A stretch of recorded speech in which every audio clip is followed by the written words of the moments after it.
Hello guys, this is Shazi from TechScenarios.com with the second part of how to make your very first AR application using Unity3D and Vuforia.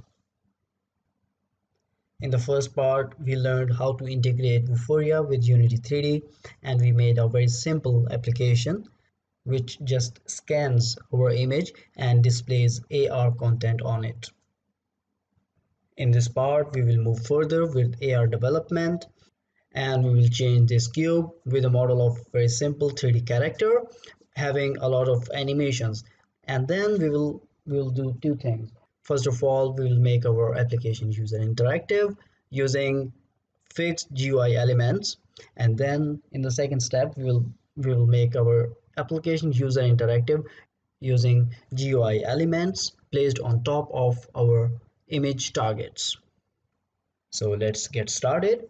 First of all, let's delete this cube and import a model for a 3D character having a lot of animations so that we could switch the animations through our GUI elements. So let's import the 3D model.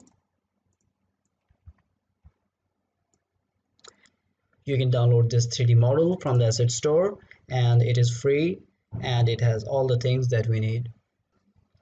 I will give the link to this 3D model in the description so you can download it.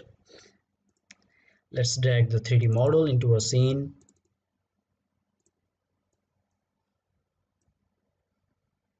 Place it inside our image target.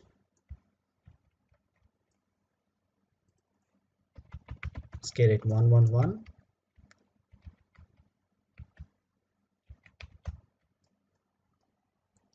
There are many animations. You can see attack, attack 2, damage, death, fly, idle, stun, victory. So we will be cycling through all these animations through our GUI components. So let's assign this animator controller to our animator component of our 3D model. So let's open our animator controller and see what's inside this. So these are all the animation states of this 3D model, and you can see it cycles through all these animation states. It's kind of a loop. If we go to parameters, we will be seeing state parameter. It is integer. So all these transitions between the states are being taken place depending on the value of state integer. You can see 2, 3, 4 like this. But to control these animation transitions, we will need a script. So let's import the script. I will give the link to the script in the description below. You can download it. Let's open the script and see what it does. It's a very simple script having just one method. It's a public method, so we will be calling this method using a button.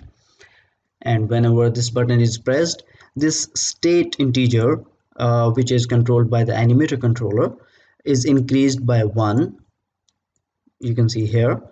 And whenever this state integer is 7 equals to 7, it sets it to 0. So let's go back to Unity and assign this script to this 3D model that we just imported, and assign this animator controller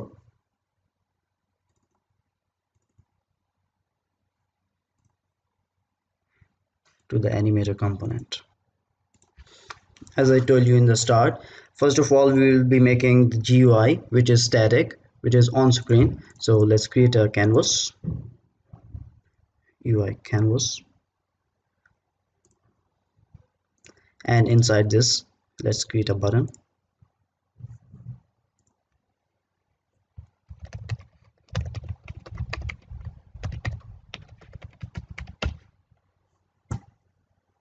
And whenever this button is pressed, this function should be called. So let's call this function.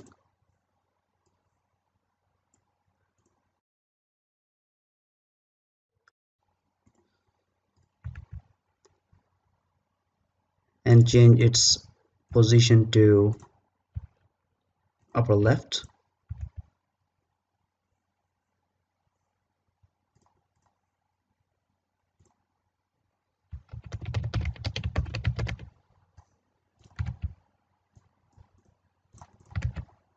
Okay, now it's all done.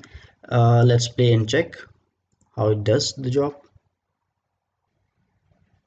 Now let's scan our image target.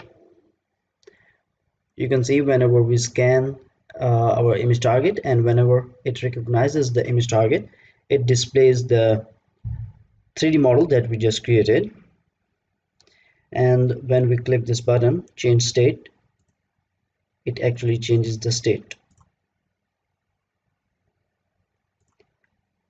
Now in the second step of this part, we are going to make this button appear here wherever this image target goes. So right now it is static GUI, but later on it will be dynamic GUI. So let's change it. For this, we are just going to change some properties of canvas. Let's change its render mode to word space and scale it down a little bit. Place it under this image target as a child.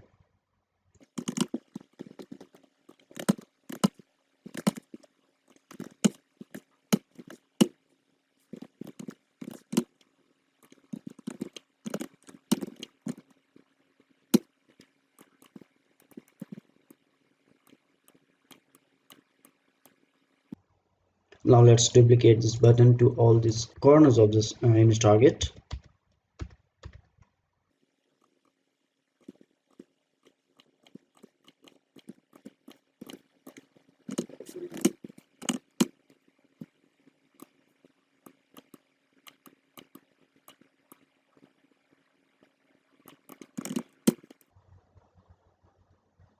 Okay, that's all. Let's check it now.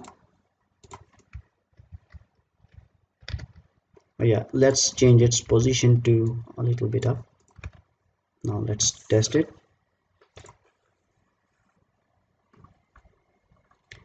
So whenever Vuforia recognizes our image target, it displays the GUI. So to interact with this GUI on the PC, we just use our mouse, and whenever we click any of these buttons, it changes its state. And whenever you are using it on your mobile device, you can use your touch. Okay guys, that's all for today. If you like it, please give it thumbs up and subscribe to my channel. It really helps me. And if you have some question or you're having some problem, just comment it below. I try my best to read all the comments, whether they are on my blog or on my YouTube channel or anywhere on the social media, and I try to answer them as quickly as possible. So see you in the next video. Bye bye.